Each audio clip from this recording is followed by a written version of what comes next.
Part third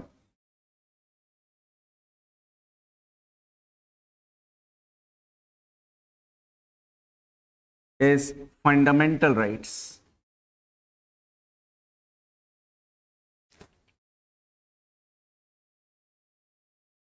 Now, before we understand fundamental rights, we need to understand what is meant by rights.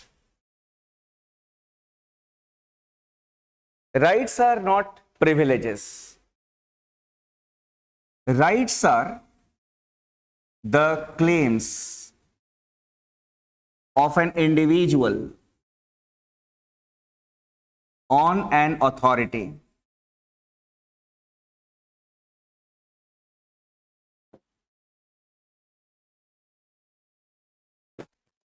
So you claim something. These are not privileges that, oh, you get something. And whenever we talk about claims, you cannot enjoy the rights in vacuum. You have no right to ask a question to a person who is not here. You claim someone that why you will not give me this? This is my right. So in where there is vacuum, you cannot have rights. When I am there, then only you have the right to ask a question. This is the legal dimension of rights. Such type of questions are asked in the examination. Which of the following statement is correct regarding the rights? So rights are the claims of an individual. Rights have got a moral dimension also. Rights are those conditions of social life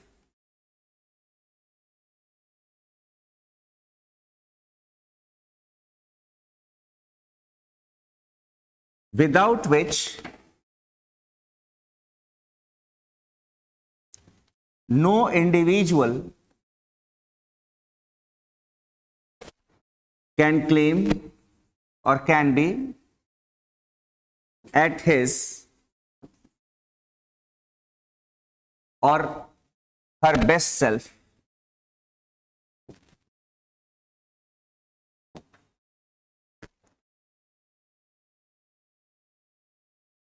So, in other words, we can say that rights are essential for the development of the personality of an individual. Why we have got right to work? Why we have got right to education?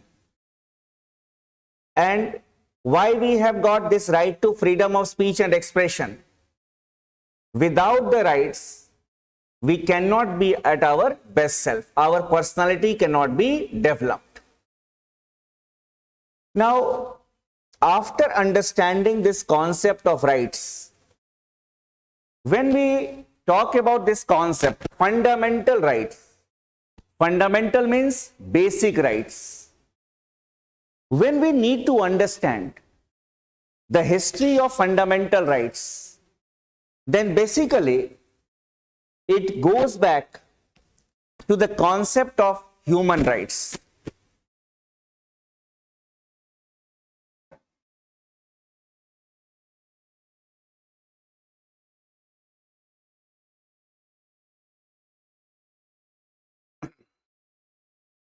When we analyze this concept of human rights, you see we have got two words here, man and human. Man is a biological animal.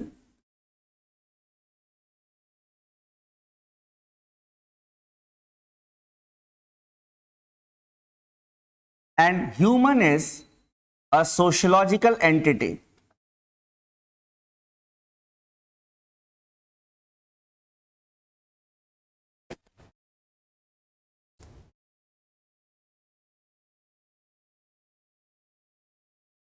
If you give food to an animal, suppose a doggy, then you can throw a chapati towards a doggy and that doggy will have.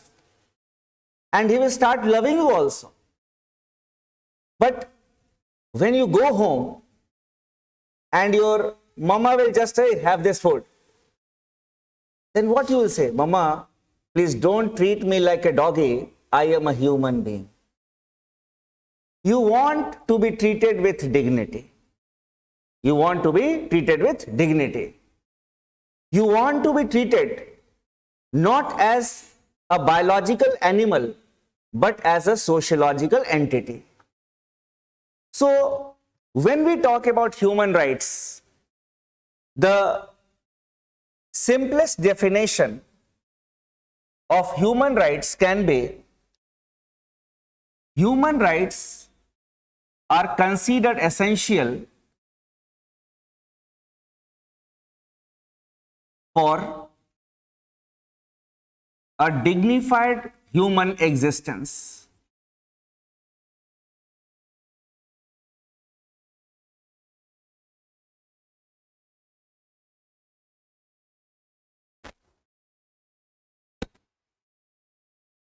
You see, when we talk about this concept of human rights, it all started with the concept of natural rights.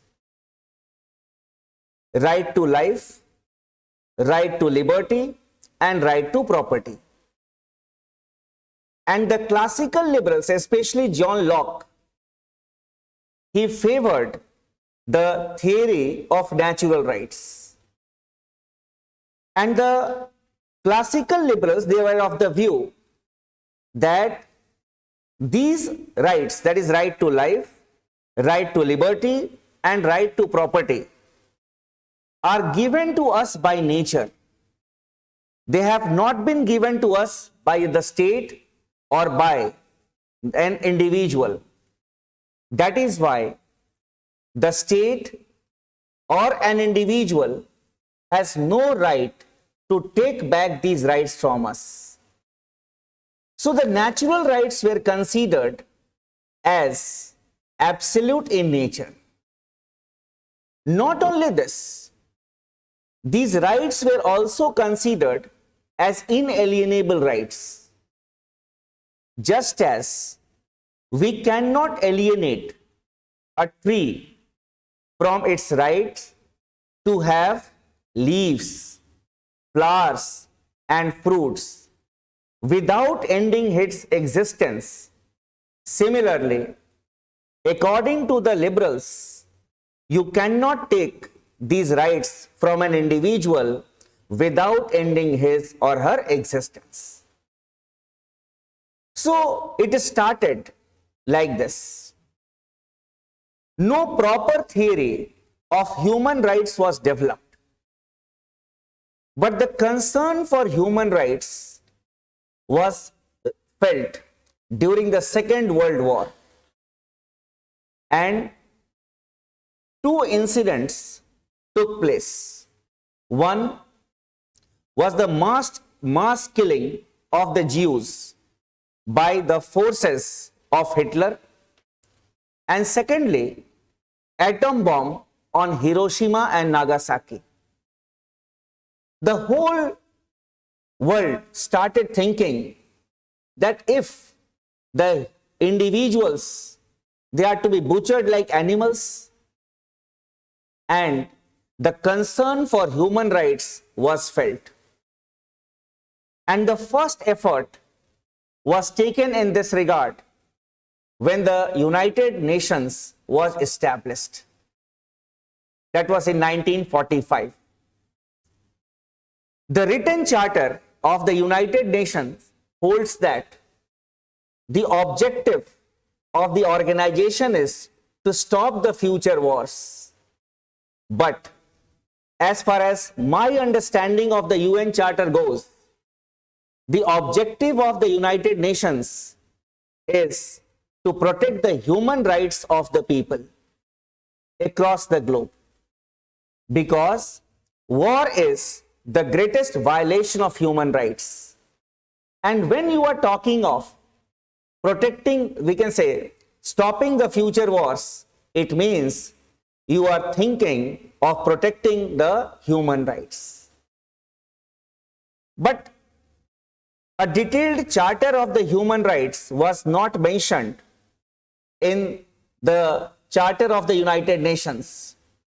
The efforts continued, and it was on 10th December 1948 that the UN General Assembly adopted the Universal Declaration of Human Rights, UDHR.